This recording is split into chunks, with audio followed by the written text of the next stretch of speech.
Welcome back to The Explainer, everyone. So if you've been anywhere near expat social media over the last few days, you have undoubtedly seen the absolute wildfire of rumors going around about the UK's indefinite leave to remain, or ILR. I mean, there's just this massive wave of anxiety right now following some recent discussions in Parliament. But today, we're going to cut through all that noise. We're going to break down exactly what was actually said, what the numbers really mean, and what it could genuinely mean for your future in the UK, returning all that panic into clear, structured facts.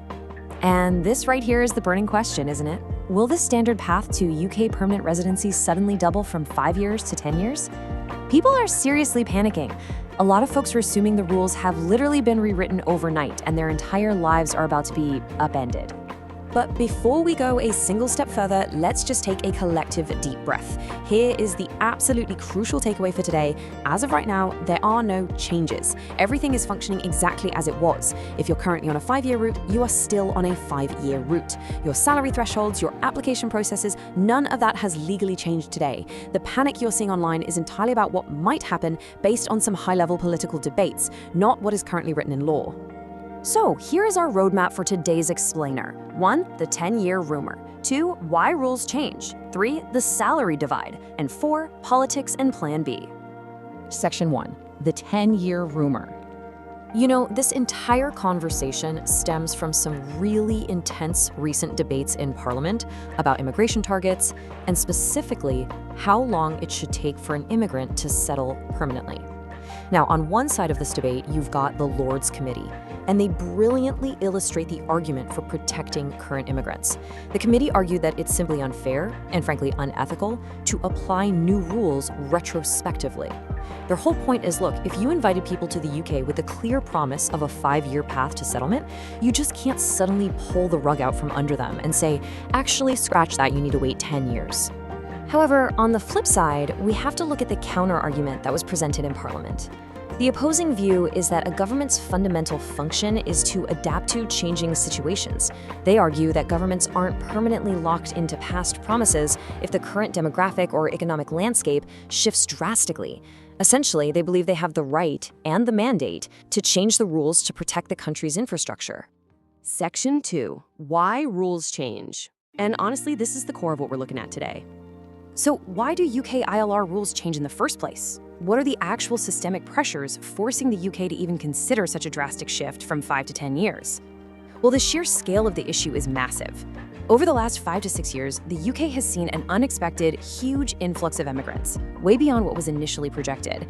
And this has created a really intense bottleneck. It places a huge strain on housing, the job market, and just general infrastructure. The government's primary fear right now is that granting permanent residency to such a massive group all at once will give millions of people access to public funds and benefits, creating a long-term financial burden if the job market starts to tighten up. Let's actually dive into a really specific example the government has heavily scrutinized. This breakdown right here shows a common visa loophole that officials claim was being actively misused. Step 1. Someone enrolls in a university, sometimes even a low-tier course. Step 2. They bring their spouse over as a dependent. Step 3, and this is the real kicker, the dependent spouse has absolutely no work restrictions. They can work in IT, retail like Tesco, pretty much anywhere. Then, after 2 years of study, they transition to a post-study work visa for another 2 years. That gives the dependent a total of 4 years of unrestricted work before ever needing to find formal sponsorship. And the government didn't just talk about this loophole, they actually acted on it. As a direct reaction, the UK removed the right to bring dependents for most student visas and care worker visas between 2023 and 2024. This proves a really vital point for our explainer. The government is actively and aggressively modifying the system.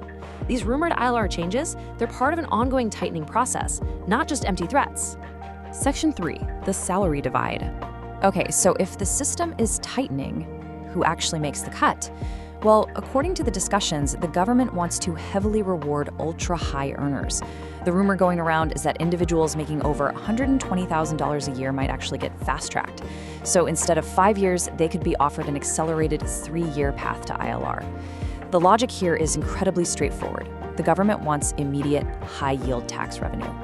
And then we drop down to the rumored baseline, which is £50,000. While it's not officially fixed yet, £50,000 to £60,000 is widely assumed to be the new threshold to simply maintain the current 5-year ILR path. And this creates a really stark contrast for applicants. High earners, alongside crucial professions like doctors, teachers, and healthcare workers, are likely to be protected and keep their 5-year route. But on the other side of that coin, lower earners are incredibly vulnerable. A great example highlighted in the sources is IT workers. Due to current market conditions, a lot of experienced IT professionals are accepting salaries comparable to what they made 10 years ago just to stay employed. If they fall below that 50K mark, they're the ones staring down a massive 10-year wait. And let's be super clear about what a 10-year wait actually means for a family in the real world. It's not just a test of patience, it's a huge financial penalty. You have to pay to extend your visas for another 5 years, you have to pay 5 more years of those expensive NHS surcharges, and honestly, worst of all, you are trapped. Companies know you need them for sponsorship, which means you are often forced to accept lower salaries simply because you don't have the permanent residency required to freely negotiate out there in the open market. Section 4. Politics and Plan B. Now, because these rules aren't made in a vacuum, if you're sitting there feeling totally overwhelmed, there is actually a bit of hope. This is definitely not a done deal. There is massive internal conflict going on within the government right now. Reports indicate that around 100 MPs from the ruling party itself are actively opposing these retrospective changes. The politics at play here are incredibly complex. On a local level, a lot of MPs representing areas with high immigrant populations are fighting hard against these changes because, quite frankly, they are terrified of losing the immigrant vote in the next election. But then, on a national level, figures like Nigel Farage are aggressively capitalizing on strong anti-immigration sentiment. Farage has even used tactics like resigning and running again to prove the strength of his platform, which makes a lot of other politicians incredibly nervous to appear quote-unquote soft on immigration.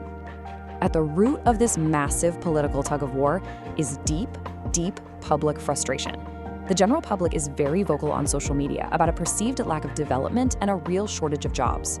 Politicians are reacting directly to this by shifting toward policies that exclusively favor high-earning immigrants who provide immediate tax revenue rather than lower earners who might eventually rely on state support. So we should have total clarity on these rules in the next 2 to 3 months. But I want to leave you with this final, truly crucial question to think about. If these retrospective rules do pass, what is your plan B? Because waiting around in fear is not a strategy. Understanding the facts, honestly assessing your salary bracket, and preparing a solid backup plan is. Thank you so much for joining me on The Explainer today. Stay informed, stay focused on your goals, and I'll see you in the next one.